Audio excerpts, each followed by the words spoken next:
안녕하세요. 건물 없는 교회 어울림교회 임목사입니다. 오늘도 마태복음 특강 이어나가도록 하겠습니다. 자, 오늘의 제목은 위대한 탄생 예수 그리스도입니다. 자, 부제목은 주는 그리스도시요 살아계신 하나님의 아들이시니이다 라는 제목으로 하나님 말씀을 전할 때 여러분이 예수님을 만나고 성령님을 체험하는 그런 시간이 되기를 간절히 기도드립니다.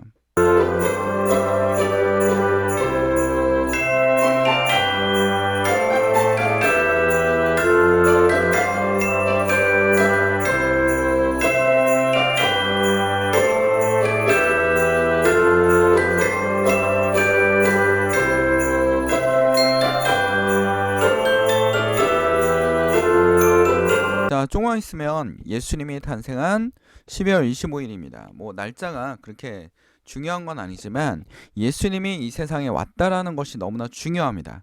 지금부터 한 2000년 전에 예수님이 오셨는데 그 당시에 예수님이 있었던 시대를 좀 더 우리가 살펴볼 필요가 있습니다. 예수님이 있었을 때는 누구의 지배를 받았어요? 로마의 지배를 받았습니다. 유대인들은 정말 500년이 넘도록 다른 나라의 지배를 계속 받았습니다. 즉 나라만 바뀔 뿐이지 계속 식민지 생활을 하고 있었다라는 겁니다. 백성들은 굉장히 어업적인 생활을 누리고 있었고, 그리고 로마에 아부하는 지도자들이 있었습니다. 그들이 누굽니까? 제사장과 바리새인, 사두개인입니다. 이들은 그들의 로마에게 인정을 받고 기득권을 유지하면서 백성들의 세금을 걷어냈습니다. 그리고 그 세금을 걷는 중요한 역할을 했던 사람들이 누굽니까? 바로 세리들입니다. 자, 마태복음에 우리 마태라는 저자는 원래 세리 출신입니다. 자, 예수님이 태어났을 때의 시대를 쫙 보면 뭐냐면 바로 우리가 역사 속에서 굉장히 유명한 로마 황제 있지 않습니까? 바로 옥타비아누스입니다. 옥타비아누스. 로마는 민주주의가 굉장히 발달했던 나라입니다. 즉 집정관이 있고, 그러니까 집정관이 한 2명 정도 있었습니다. 그다음 민회도 있었습니다. 그렇죠? 백성들을 대표하는 민회가 있었는데 거기에 대표자가 누굽니까? 호민관이죠. 호민관. 우리 로마 영화 같은 데 보면 호민관이 등장하죠. 이 사람들이 백성들을 대표하는 사람들입니다. 거기다가 원로원이 있었습니다. 귀족을 대표하는 기관이죠. 지금을 말하면 의회, 굉장히 비슷하긴 한데 하여튼 원로원과 그 다음에 백성을 대표하는 호민관과 그 다음 집정관이 있었습니다. 근데 이 체계가 무너지는 게 바로 옥타비아누스입니다. 이때부터 우리는 뭐라 하냐면 제정시대라고 합니다. 황제의 정치시대. 한 권력이 한 곳으로 집중하는 그런 시대가 되는 겁니다. 그러니까 옥타비아누스 시대는 힘에 의한 평화로 지배돼서 로마가 전쟁이 없고 굉장히 평화스러웠습니다. 그래서 오연제 시대라고 합니다. 5명의 황제 시대가 이 이후로 계속 이어집니다. 자, 그래서 우리 옥타비아누스 황제 시대 때 팍스 로마나라고 하지 않습니까? 그래서 여러분 요셉과 힘에 의한 평화, 힘에 의한 권력에 의한 평화입니다. 너무 강력한 힘을 가지고 있었기 때문에 어떤 나라도 침범하지 못하는 그런 시대를 만들어냈습니다. 그게 바로 뭡니까? 옥타비아누스 시대입니다. 여러분 옥타비아누스의 아버지가 카이사르 아닙니까? 그래서 카이사르 옥타비아누스 이렇게 부르기도 하고 시저 옥타비아누스라고 부릅니다. 시저는 이제 황제를 뜻하는데 원래 옥타비아누스와 쌍벽을 겨누는 사람이 있었습니다. 안토니우스. 근데 안토니우스가 옥타비아누스 전쟁에 패배하면서 옥타비아누스가 전체를 지배하게 되죠. 우리 안토니우스는 2가지로 굉장히 유명합니다. 연설을 굉장히 잘하는. 그렇죠? 그래서 카이사를 죽인 사람들을 연설을 통해서 다 죽이는 그런 일을 벌였던 사람이 안토니우스입니다. 그리고 안토니우스는 또 하나 유명한 게 뭡니까? 클레오파트라와 사랑에 빠졌기 때문에 결국 옥타비아누스에게 무너지는, 반드시 그런 건 아니지만 옥타비아누스에 무너지는 그런 일을 겪었던 사람이 안토니우스입니다. 자, 옥타비아누스는 그러면서 이제 독점적인 권력을 승계하고 이제 로마의 3도 정치를 끝내버리죠. 안토니우스가 죽으면서 3도 정치를 끝내고 평화 시대를 열어요. 그리고 이 평화 시대에 뭐 합니까? 자, 인구 조사를 하죠. 그래서 요셉과 그다음 마리아도 인구 조사 때문에 베들레헴으로 가지 않습니까? 베들레헴에 갑니다. 그래서 베들레헴에 워낙 많은 사람들이 왔기 때문에 숙박할 곳이 없어요. 그래서 마구간에 가서 숙소를 정하고 잠을 청합니다. 그리고 거기서 누가 태어납니까? 예수 그리스도께서 태어나시죠. 태어납니다. 자, 근데 우리 하나 좀 볼 필요가 있는데 당시에 유대인의 역사학자이고 요세푸스는 이렇게 기록하고 있습니다. 어, 주장하는 바대로 그는 놀라운 기적들을 행하였고, 여기 오타가 있죠? 주장하는 바입니다. 주장하는 바대로, 주지하는 바대로 해도 됩니다. 집중하는 대로 그는 놀라운 기적을 행하였고 배우기를 간절히 원하는 사람들에게, 자, 놀라운 기적이라고도 얘기하고 있습니다. 성경을 기록하지 않는 학자도 뭐라고 얘기하면 놀라운 기적들을 행했고, 그리고 배우기를 간절히 원하는 사람들에게 진리를 가르쳤다. 많은 유대인과 그리스도인들이 그에게 충성을 바쳤다. 그렇죠? 바로 예수 그리스도의 살아계심을 나타내는 역사적 기록이기도 합니다. 자, 마태, 마가, 누가, 요한도 역사적 기록이 가미되어 있고 많은 증인들이 나타난 역사적 문서이기도 합니다. 근데 또 요세푸스의 유대인 고대사에 보면 예수 그리스도에 대해서 이렇게 설명하고 있습니다. 그 정도로 예수님이 이 시대에 있었고, 자, 예수님의 목적은 무엇입니까? 예수님이 태어난 기점을 보대로 우리 역사학자들이 얘기하죠. before, BC, 이전, 그 다음에 AD, 이후, 지금은 AD, 자, 2014년, 그리고 내년에 2024년, 내년에 25년, 이렇게 되는 거죠. 이렇게 되는 겁니다. 그래서 여러분, 우리가 2000년도를 살고 있어요. 그리고 이제 올해도 이제 얼마 남지 않았습니다. 그렇죠? 얼마 남지 않았습니다. 그래서 지금 뭐 12월 21일, 그리고 내일은 12월 22일입니다. 제가 주로 이제 토요일 날 설교를 녹음하기 때문에 2020 그렇게 됩니다. 자, 그러면 자, 여기를 보면 지금 뭐라고 했냐면 AD라는 단어가 있어요. AD. 뭐 BC. BC는 영어이기 때문에 괜히 쉬워요. Before Christ. 예수 탄생 이전. 그다음 AD는 뭐냐? 라틴어예요. 아노 도미노라는 뜻입니다. 자, 도미노 피자 있죠? 도미노. 그렇죠? 그리스도라는 뜻입니다. 그리스도 이후라는 뜻이죠. 아노 도미노, 라틴어예요. 그러니까 BC와 아노인데 정확한 역사학자들이 얘기하기는 역사가 약간 우리가 영년에 예수님이 태어난 게 아니라 정확히 말하면 예수님이 탄생은 기원전 한 4년 정도 태어난 거죠. 원래 그 연도가 0년이 돼야 됩니다. 근데 이렇게 그냥 잘못 짚은 역사학자, 로마의 역사학자였나? 누가 잘못 중세 역사학자인가 잘못 짚혀가지고 이게 영도가 잘못 잡혔습니다. 그래서 예수 탄생 이전 이후에 우리가 살아 있는 거죠. 아노 도미노라는 곳이 우리가 AD 이겁니다. 근데 예수님께서 무엇을 가르쳤냐면 예수님이 이렇게 얘기하고 있습니다. 평안을 너에게 끼치노니 곧 나의 평안은 너에게 주노라. 내가 너에게 주는 것은 세상에 주는 것과 같지 아니하나니 너희 마음에 근심하지 말고 두려워하지 말라. 여기서 예수님의 평안은 무엇입니까? 샬롬이에요. 샬롬. 그 다음에 자, 로마에서 옥타비아누스가 준 최고의 권력자, 당시에서는 정말 최고의 권력자죠. 예수님 시대에 최고의 권력자는 누굽니까? 최고의 강대국, 바로 로마입니다. 로마. 그리고 로마의 최고의 권력의 중심에 있었던 사람 옥타비아누스. 아무리 그렇게 강력한 권력이 있더라도 이 사람은 진정한 평화를 줄 수 있습니까? 없습니까? 없다라는 겁니다. 예수님이 말씀하고 계시잖아요. 힘에 의한 평화가 아니라 진정한 평화, 사랑에 의한 평화가 진정한 평화다라는 거. 아무런 갈등이 없게 하고 사람들을 녹아내리게 하는 그 평화, 그것이 진정한 힘이 있습니다. 움직이는 힘, 도대체 감동을 주는 힘, 그리고 변화시키는 힘, 그것이 뭡니까? 예수님의 샬롬입니다. 예수님의 진정한 평화입니다. 예수님이 와서 최고의 권력자 옥타비아누스도 예수님의 권력을 따라갈 수 없습니다. 왜? 창조주이기 때문에. 이 창조주가 어떻게 합니까? 사람의 몸으로 돼서 요한복음의 1절에 나와 있지 않습니까? 요한복음에 나와 있지 않습니까? 말씀이 육신이 돼요. 이 말씀이 뭡니까? 로고스 아닙니까? 로고스. 절대적, 우주의 절대적인 이성, 최고의 권력과 힘, 그가 뭐가 되었습니까? 말씀이 육신이 되어 우리 가운데 거하시매 라고 제자들이 얘기하고 있습니다. 예수님을 따랐던 제자들이 평안을 너에게 끼치노니, 진정한 평안은 누구에게 있다? 예수님에게 있다라는 겁니다. 움직이지 않는 엄청난 권력, 엄청난 권력입니다.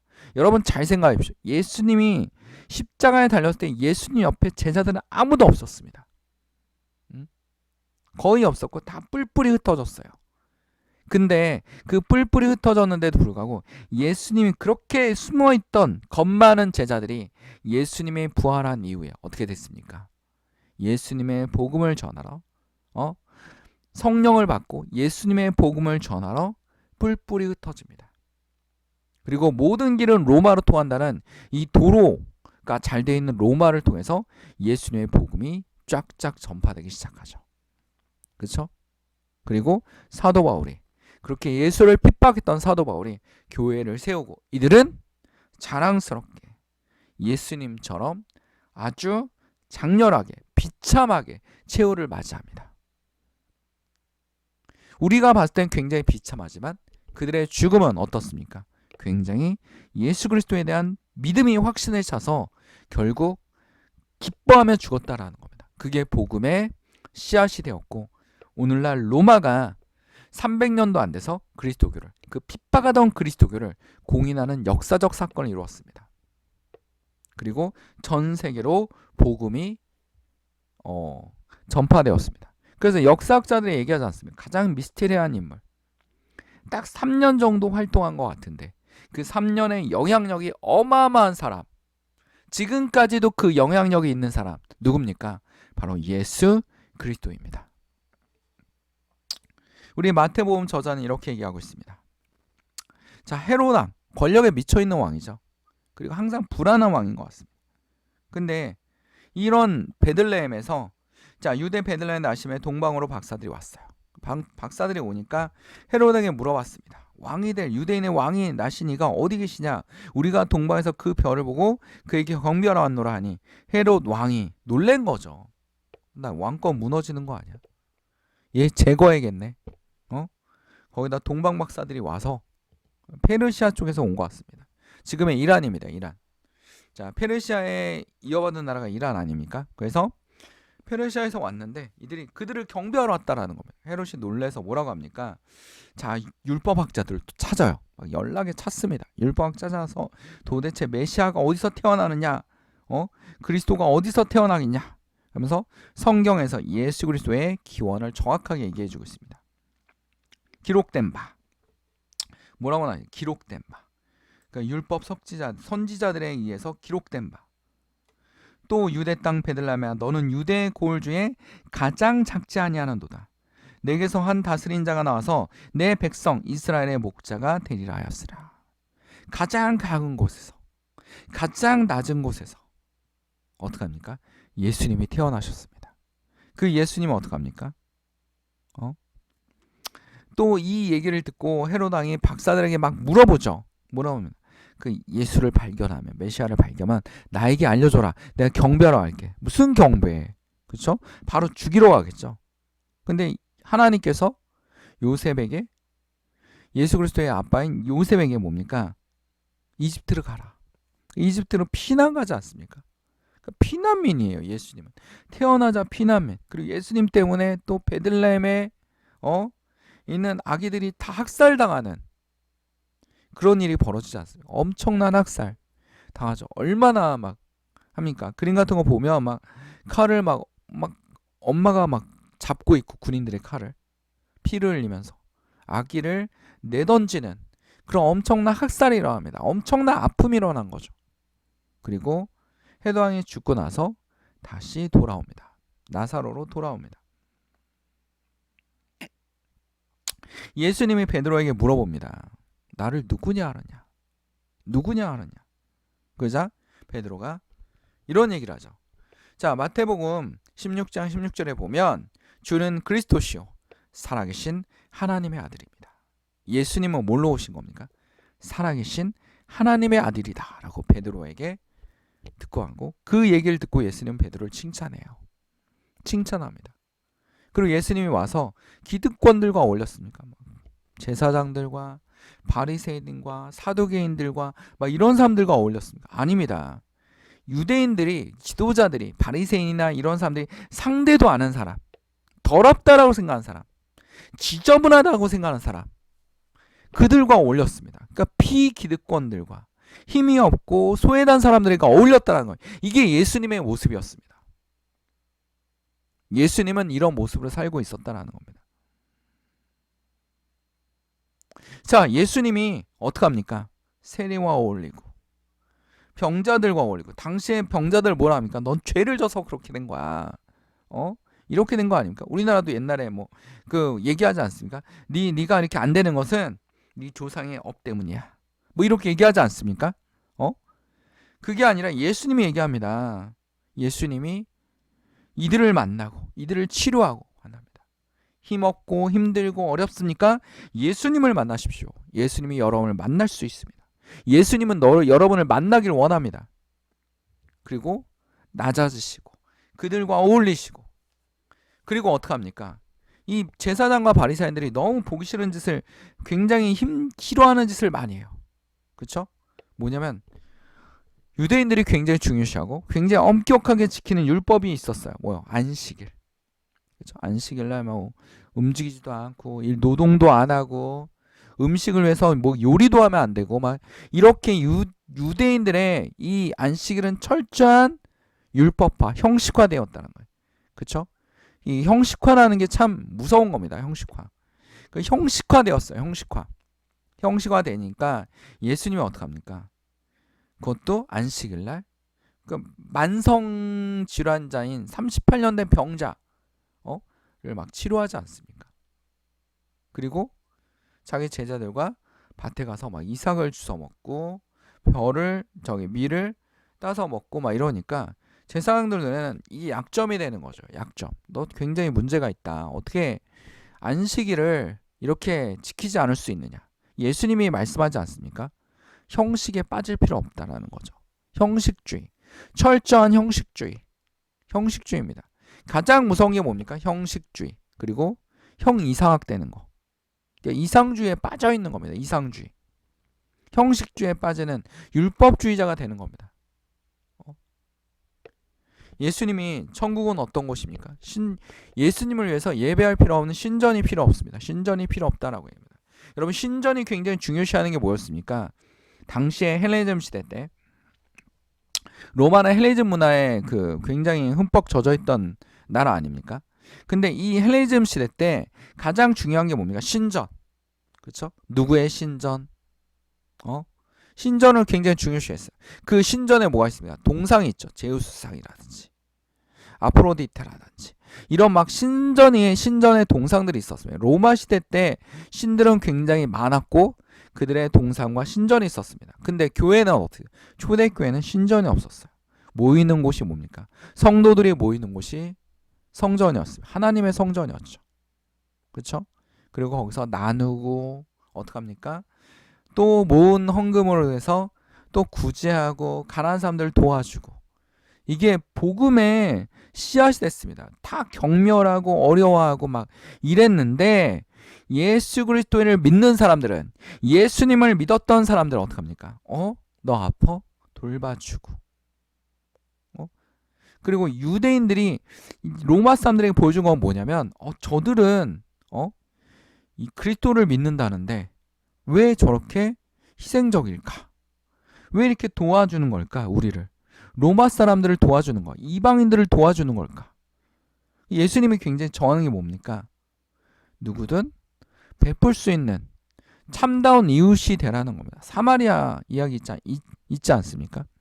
자, 가다가 도적을 만났는데 사마리아 제사장도 보고 도망가 버립니다.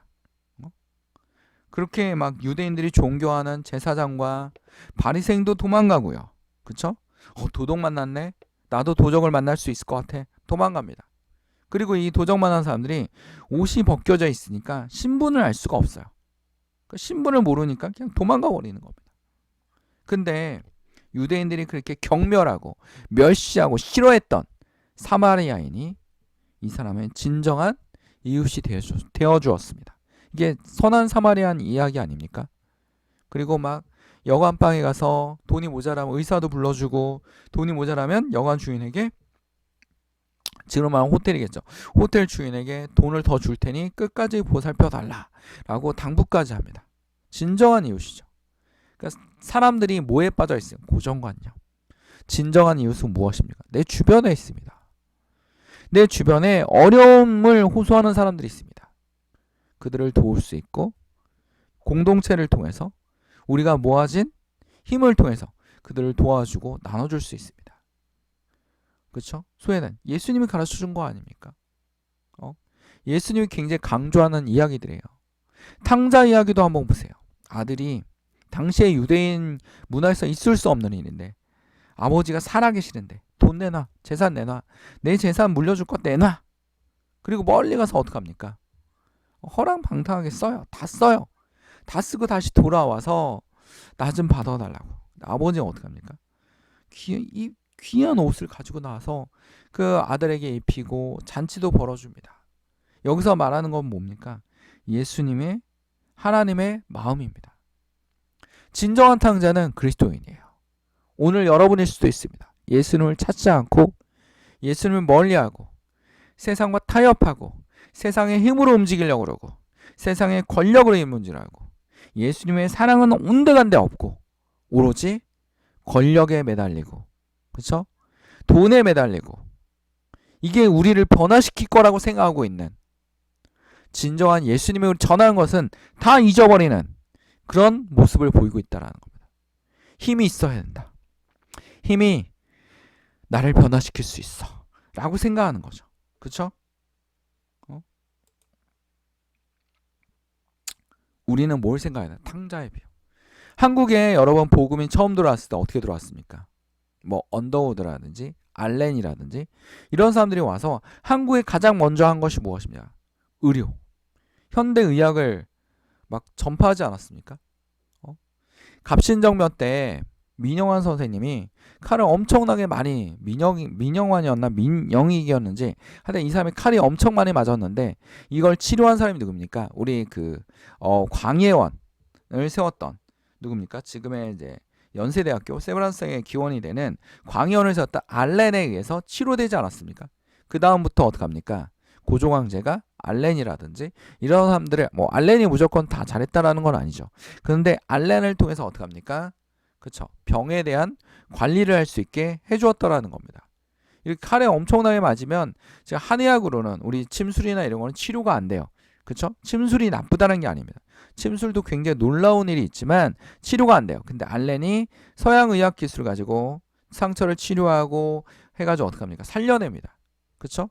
병원도 세우고 또 뭐합니까? 학교도 세우죠. 뭐 연세대학교, 이화학당, 배재대학교 이런 학교들을 세워서 갑니까?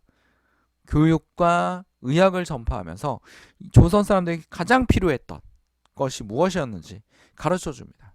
당시에 언더우드 부인이 이렇게 얘기합니다.